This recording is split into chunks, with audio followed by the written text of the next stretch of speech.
ketika ini. Ustaz, kalau Ustaz boleh kongsikan apa sebenarnya sifat mazmumah ni? Apa yang dimasukkan dengan mazmumah tu dulu? Bismillahirrahmanirrahim. Sifat mazmumah ni dia sifat yang dicela oleh syariat. Dan dicela oleh akal dan dicela oleh tabiat. Itu keistimewaan Islam. Maksud dia ada sifat-sifat yang bukan setakat syariat saja cela, akal kita pun mencela, seperti kita derhaka kepada ibu bapa, sombong, ya. Dan tabiat kita ini pun tak suka benda itu. Itu dia panggil sifat mazmumah, yang akhirnya dia bawa kepada dua kerugian. Di dunia orang tak sayang, di akhirat kita masuk azab api neraka Allah wal-a'yadzabillah. Kerana Al-Imam Ghazali menamakan sebagai muhlikat, benda-benda yang menjahanamkan kita di dunia dan di akhirat. Sebab itu bila orang buat kajian, betapa pentingnya lawannya akhlak yang baik yang disebut sebagai mahmudah. Dan sifat mazmumah ni adalah liability kepada kita. Sebab dia akan menyebabkan orang benci kepada kita. Sebab kita mempunyai sifat seperti ego, sombong, bakhil, ya, takabur, ujub. Dan ini menjadikan kita masyarakat tidak sayang kepada kita, bahkan mungkin orang yang terdekat dengan kita pun tak sayang kepada kita. Sebab itu Rasulullah datang dengan Nabi bersabda, bu'ithtu liutammima makarimal akhlaq. Aku diutuskan untuk menyempurnakan akhlak. Dan kata ulama, orang yang mempunyai rupa yang cantik tetapi akhlaknya buruk, yang mempunyai sifat madmumah, seperti rumah banglo yang mana dalamnya penuh dengan kekotoran.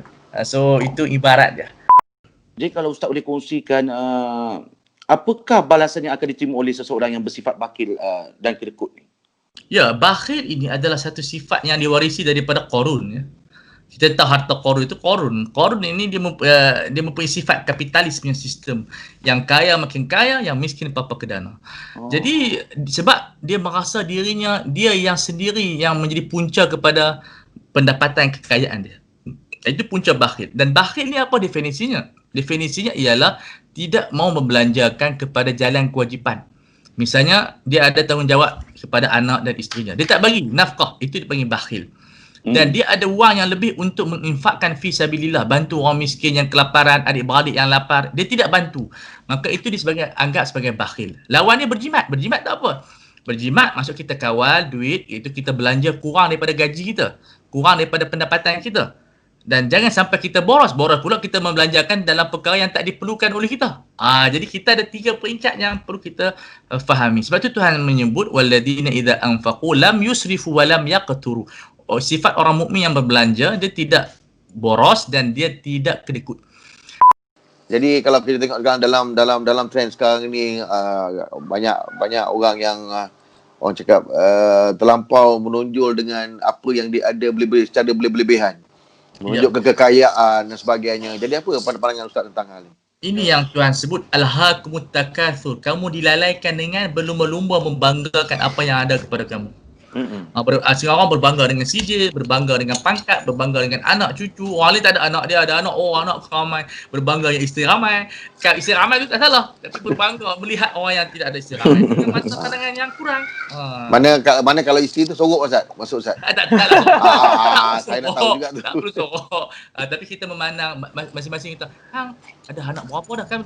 Kalau kita tengok drama kan, anak berapa? Baru seorang. Seorang tu baru seorang. Tak boleh begitu sebab dia akan mengecewakan orang. Sebab itu penyakit yang sangat berbahaya bila kita berlumba-lumba untuk tunjuk siapa the best. Tetapi kalau kita nak kaya, kalau kita nak nak bercakap untuk mensyukuri nikmat Allah, tak ada masalah, tapi jangan jadikan selalu. Bila selalu ini kita akan dia panggil apa, kurang kita punya aura kita. Nasihat tu kalau selalu pun tak bagus. Kita dengan isteri kita, dengan anak kita, selalu nasihat pun tak bagus, dia sekali sekala aja. Yalah. Orang ni dia tak boleh main dalam bentuk selalu. Sekali sekala. Sebab tu Nabi ni nasihat sahabat tak panjang sangat, takut dia bosan. Itulah Rasulullah sallallahu alaihi wasallam. Jadi apatah seumpama dengannya. Apatah kita berlumba-lumba nak tunjuk kekayaan kita. Bahaya sebenarnya menunjukkan sedemikian membangkitkan dengki orang. Ingatlah Nabi bersabda, nikmat orang itu didengki. So kita kadang-kadang orang tu tak dengki kita yang orang provok dah, lama-lama dia dengki. Tetapi kadang-kadang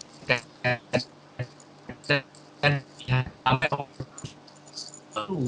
Kita kata alhamdulillah Tuhan bagi rezeki, aku bersyukur, Allah Taala tambahkan lagi.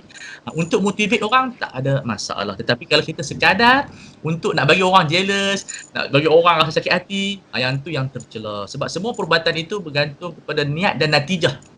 Kalau kita buat itu, kita sebagai orang yang pengaruh, kita ajak orang, saya dulu bekerja kuat untuk dapatkan harta. Jadi orang semangat untuk bekerja kuat. Okey.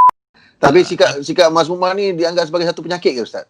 Ya, penyakit. Dia ini penyakit yang lebih berbahaya daripada jantung.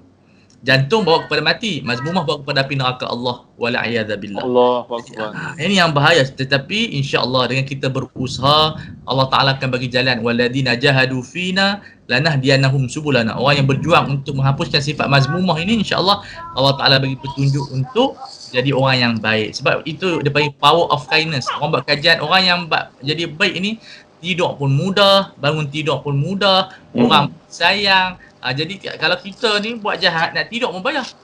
Yelah. Nak bangun tidur pun payah. Itu kesan-kesan sampingan yang ada pada diri kita. Sebab tu kita berusaha untuk membuang kotoran-kotoran degil daripada hidup kita. InsyaAllah keaiban kita sentiasa ada sampai kita mati. Tetapi kita kena, orang Arab kata, wa'ah. Kita bersiap sedia, kita sedar itu benda yang salah, kita ada relax. Lama-lama insyaAllah daripada kekotoran menjadi kebersihan. Amin, amin. Amin. Terima kasih Allah banyak Akbar. Ustaz. Terima kasih.